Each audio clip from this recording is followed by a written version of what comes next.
Hello everyone.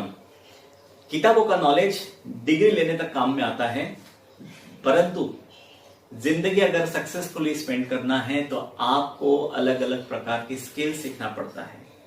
आज मैं आपके सामने एक बहुत ही इंपॉर्टेंट स्किल लेकर आया हूं, जिस स्किल को पता किए बगैर अगर आप जिंदगी स्पेंड कर रहे हो तो जिंदगी का बहुत ही इंपॉर्टेंट पार्ट आपके यहां से मिस कर रहे हो। तो इस स्किल का नाम है emotional intelligence.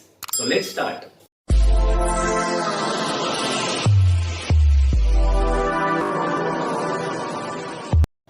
Day to day life में हमारे जो इमोशंस है वो सुबह से लेके शाम तक कितने बदलते रहते हैं। कभी हम लोग बहुत खुश रहते हैं तो कभी नर्वसनेस आता है, कभी फ्रस्ट्रेट हो जाते हैं तो कभी जेलसी होती है, कभी बहुत हैप्पी रहते हैं तो कभी बहुत ही डिप्रेशन में चले जाते हैं, और कभी कभी तो ऐसा होता है कि कुछ समझ में नहीं आता कि आज मैं क्यों नर्वस हूं। ये सारा अगर आपको देखना होगा तो इसके पीछे एक बहुत बड़ी थ्योरी है, जिसको सबसे पहले इस थ्योरी को पहला पेपर पब्लिश किया गया 1964 में माइकल बेल्डॉक ने। इन्होंने पहली बार दुनिया के सामने एक चीज रखी कि इमोशनल इंटेलिजेंस जैसी भी कोई चीज होती है। इसमें इन्होंने पहली बार there are 27 types of emotions, ये अपने केस स्टडी में पहली बार पेपर वर्ल्ड के सामने रखा। इसके बाद इमोशनल इंटेलिजेंस पर दूसरी बार एक बार फिर से पेपर पब्लिश किए गए 1990 में। इमोशनल इंटेलिजेंस ये कंसेप्ट जो है सबसे ज्यादा पॉपुलर अगर किसी ने किया है तो ये क्रेडिट जाता है मिस्टर डैनियल गोलमैन को, जिन्होंने 1995 में एक किताब लिखी emotional intelligence and why it can matter more than IQ.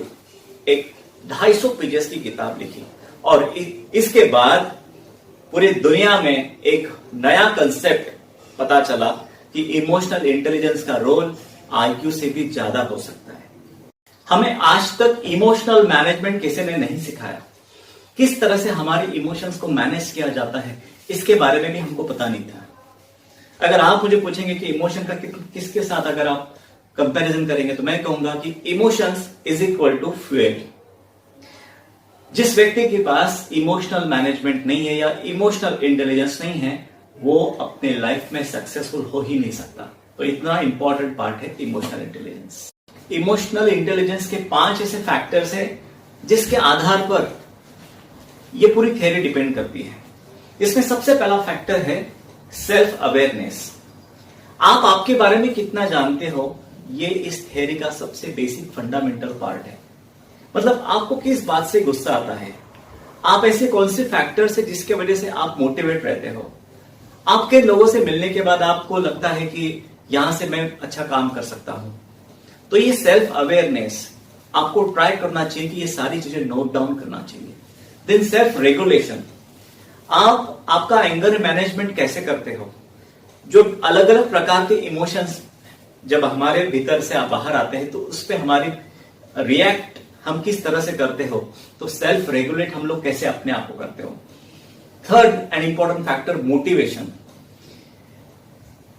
जहां जहां पर आप काम के लिए काम पर जा रहे हो वहां पर आपका मोटिवेशन लेवल किस तरह से आप बना के रखते हो, this is again very important factor. Fourth important factor is empathy. जब भी कोई व्यक्ति आपके पास में कोई हेल्प लेने के लिए आता है तो आप वहां पर किस तरह से सामने वाले को हेल्प करते हो, ये भी इमोशनल इंटेलिजेंस में काउंट किया जाता है। एंड लास्ट सोशल स्किल, आप किस तरह से समाज में काम कर रहे हो, कैसे आगे आकर अलग अलग सोशल स्किल्स में आप लोग इनिशिएटिव्स ले रहे हो, ये सारे फैक्टर्स काउंट किए जाते हैं इमोशनल इंटेलिजेंस थ्योरी में। ईक्यू और आईक्यू में सबसे ज्यादा इंपॉर्टेंट क्या है? वैसे दोनों इंपॉर्टेंट है, लेकिन अगर परसेंटेज की बात अगर की जाए तो EQ is more important than IQ। किसी बंदे के पास IQ है लेकिन EQ की एब्सेंस है तो बड़ी सफलता मिलने में तकलीफ हो सकती है। हिस्ट्री में आपको पता है कि Mahatma Gandhi was very well known for EQ। उन्होंने जितने भी निगोशिएशंस किए फ्रीडम, इंडिया को फ्रीडम मिलने के लिए, उसमें EQ फैक्टर सबसे इंपॉर्टेंट था।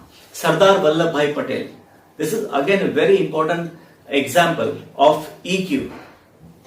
तो ईक्यू का जो रोल है वो आईक्यू के साथ में अगर पैरेलली कनेक्ट रहता है तो बहुत बड़ी सफलता मिल सकती है।